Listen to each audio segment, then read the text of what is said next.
The stressful part of building a custom mechanical keyboard is finding a board that is easily accessible, looks nice, and is packed with features for a reasonable price. So what if I told you I found one with a minimalist look of a Tofu keyboard with the comfort of typing on a gasket mount keyboard for only 30 bucks? Well, this right here is the Walnut Tofu 60% by KBDFans.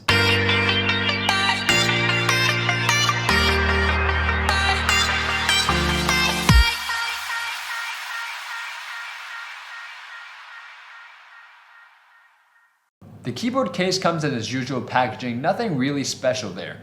Unlike the rest of the Tofu lineup, which is made of metal, this one is made of real walnut wood, and on top of that is a smooth matte coating. The whole thing is very smooth to the touch with no rough edges, making it look and feel really premium.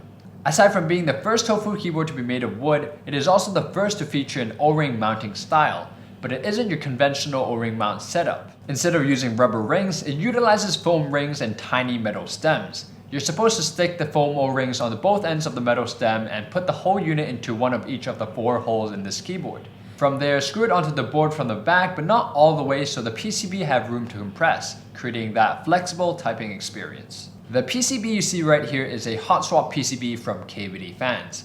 It's a 60%, but it has a 64 key layout. That includes a set of arrow keys, which are essential for office work, but for that, I did have to sacrifice using a smaller right shift key to make room. It also has per key RGB, which is completely programmable through VIA. For the plate, I opted for a polycarbonate option, again from KBDFans.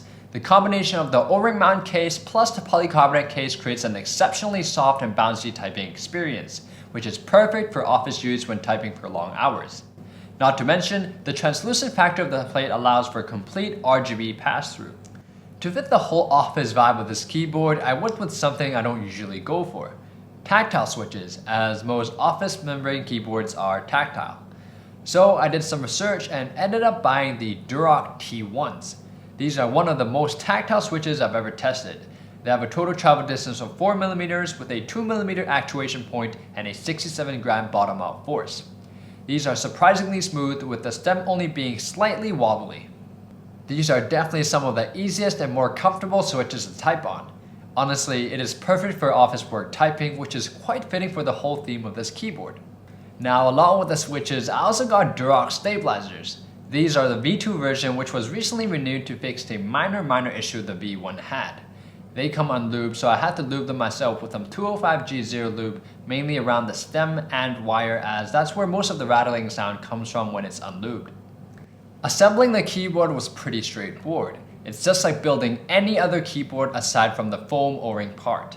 I screwed on the stabilizers onto the PCB, then the PCB onto the board, then placed the polycarbonate plate above it and started snapping the switches into place. Lastly, my favorite part of building any keyboard is putting the keycaps on. This part just allows me to appreciate the keyboard I created slowly coming to life as I mindlessly do the repetitive motion of putting the keycaps on. I love the way this keyboard turned out. It looks really premium and it performs well on par with any other O-ring mount keyboard. But it doesn't have as much give as some of the gasket keyboards such as the Keychron Q2. Nevertheless, it works great, especially at its price point. Hands down my favorite Tofu keyboard from KBDFans. Alright guys, this is the end of the video. If you enjoyed it, please like and subscribe, and I'll see you in the next video.